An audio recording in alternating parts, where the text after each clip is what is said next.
श्री परमात्मने नमः। साधन सुधा सिंधु अध्याय मैं शरीर नहीं हूँ। अपने को शरीर मानने से ही जन्म मरण दुख संताप चिंता आदि सभी आफतें आती हैं। शरीर अपना स्वरूप है नहीं, यह प्रत्यक्ष है। बचपन में जैसा शरीर था वैसा अब नहीं है। अब इतना बदल गया कि पहचान नहीं होती, परंतु मैं वही हूँ, इसमें संदेह की कहीं गुंजाइश भी नहीं है। तो मैं वही हूँ, इसमें संदेह की कोई गुंजाइश भी नहीं है। तो कम से कम यह विचार करें कि शरीर मैं नहीं हूँ। मैं न स्थूल शरीर हूँ, न सूक्ष्म शरीर हूँ और न कारण शरीर हूँ। स्थूल शरीर की स्थूल संसार के साथ एकता है। अब वह कौन सा शरीर है जो इन पांचों से रहित है? संसार के साथ शरीर की बिल्कुल अभिन्नता है। संसार यह नाम से कहा जाता है, फिर उसका एक छोटा सा अंश मैं कैसे हो गया? ऐसे ही सूक्ष्म शरीर की सूक्ष्म संसार के साथ एकता है। 5 ज्ञानेंद्रियां, 5 कर्मेंद्रियां, 5 प्राण, मन बुद्धि, ये सब सूक्ष्म संसार के ही अंश हैं। यह जो वायु चलता है, इसी के साथ प्राणों की एकता है। ऐसे ही सब इंद्रियों, मन, प्राण आदि की एकता है। सब एक ही धातु के हैं। ऐसे ही कारण शरीर की कारण संसार के साथ एकता है। सूक्ष्म शरीर से आगे कुछ पता नहीं लगता। ऐसा जो अज्ञान है वह कारण शरीर है। इसमें प्रकृति स्वभाव होती है। प्रकृति सबकी भिन्न भिन्न होने पर भी धातु पंच महाभूत एक हैं। ऐसे प्रकृति एक है, सुषुप्ति में सभी एक हो जाते हैं, भिन्नता रहती ही नहीं। तो इस प्रकार कारण शरीर सब एक ही हुए। अब इसमें यह मैं हूँ और यह मैं नहीं हूँ, यह मेरा है और यह मेरा नहीं है, यह बात सच्ची नहीं है। यह व्यवहार के लिए काम की है। अपने को शरीर मानना गलती है। इस गलती को हम आज मिटा दें तो महान शांति मिल जाए, बड़ा भारी आनंद मिल जाए। पर सुनकर केवल सीख लेने से यह गलती नहीं मिटती। यह शरीर इदमता से दिखना चाहिए, इदम शरीरम। जैसे यह छप्पर अलग दिखता है, ऐसे शरीर का भी अनुभव होना चाहिए कि यह अलग है। मैं इसे जानने वाला हूँ, इसे सीखना नहीं है। सीखना यह मानना ज्ञान नहीं होता। दृढ़ मान्यता भी ज्ञान जैसी प्रतीत होती है, पर मान्यता मान्यता ही होती है, बोध नहीं। उसका साफ साफ बोध होना चाहिए। परिवर्तनशील वस्तु मेरा स्वरूप नहीं है, ऐसा अनुभव हो जाए तो तत्व ज्ञान हो गया, मुक्ति हो गई, परमात्म तत्व की प्राप्ति हो गई, स्वरूप की प्राप्ति हो गई और वह नित्य प्राप्ति की प्राप्ति है। क्योंकि अपना स्वरूप अप्राप्त हुआ ही कब? और जो प्रति क्षण बदलता है वह कभी किसी को प्राप्त कैसा? वह कभी किसी को प्राप्त हुआ ही नहीं। प्राप्त तो स्वरूप ही है, परंतु अप्राप्त को प्राप्त मानने से जो प्राप्त है वह अप्राप्त जैसा हो गया। जब तक अप्राप्त को अप्राप्त नहीं मानेंगे तब तक प्राप्ति की प्राप्ति नहीं दिखेगी।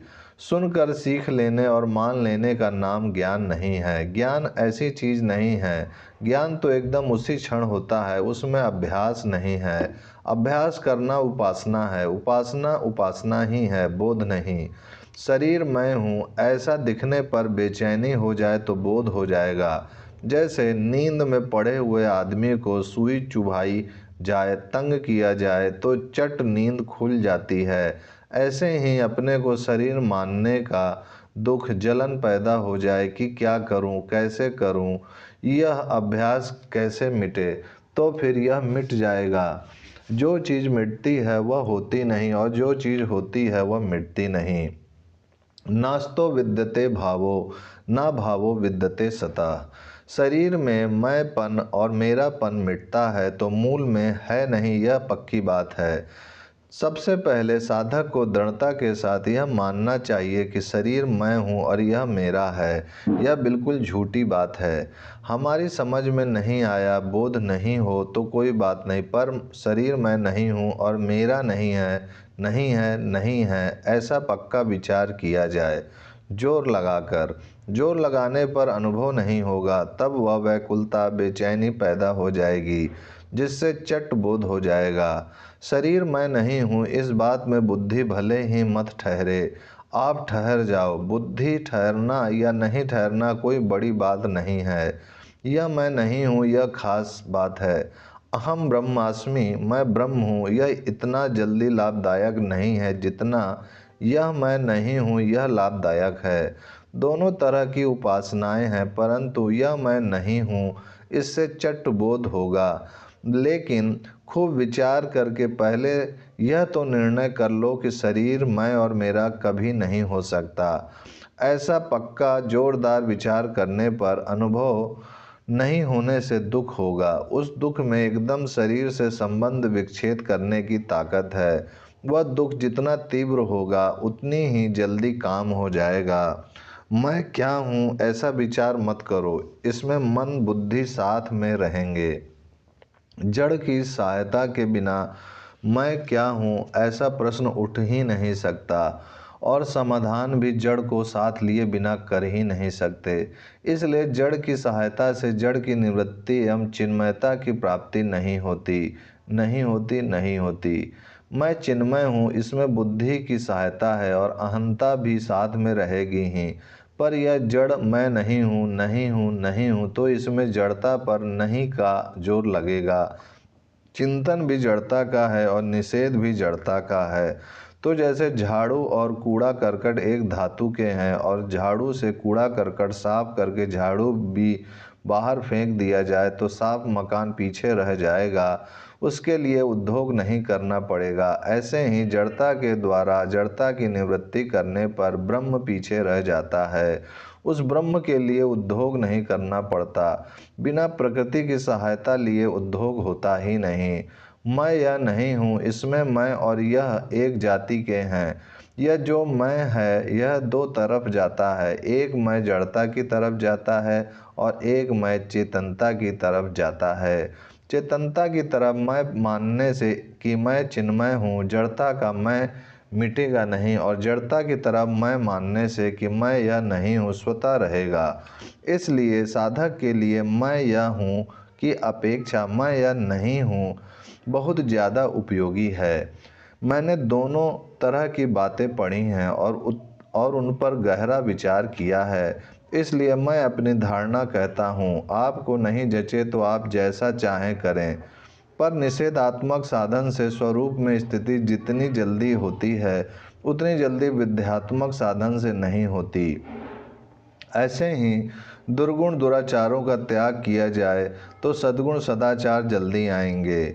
जैसे मैं सत्य बोलूँगा, इस बात में जितना अभिमान रहेगा उतना मैं झूठ नहीं बोलूँगा, इसमें अभिमान नहीं रहेगा। झूठ नहीं बोलकर कौन सा बड़ा भारी काम कर लिया, और सत्य बोलकर बड़ा भारी काम कर लिया, ऐसा भाव रहेगा। इसलिए सत्य बोलने का अभिमान जल्दी टूटेगा नहीं। बुद्धि साथ में रहने पर जड़ता से संबंध विच्छेद हो ही नहीं सकता, क्योंकि जिससे संबंध विच्छेद करना है उस शरीर इंद्रिय मन बुद्धि आदि को ही साथ ले लिया। इस तरफ विचार न करने से ही बहुत वर्ष लग जाते हैं। साधक सोचता रहता है, चिंतन करता रहता है और स्थिति वहीं की वहीं रहती है। जैसे कोल्हू का बैल उम्र भर चलता है पर वहीं का वहीं रहता है, वैसी दशा रहता है साधक की। इसलिए इस विषय पर खूब गहरा विचार करने की आवश्यकता है। ओम शांति शांति शांति।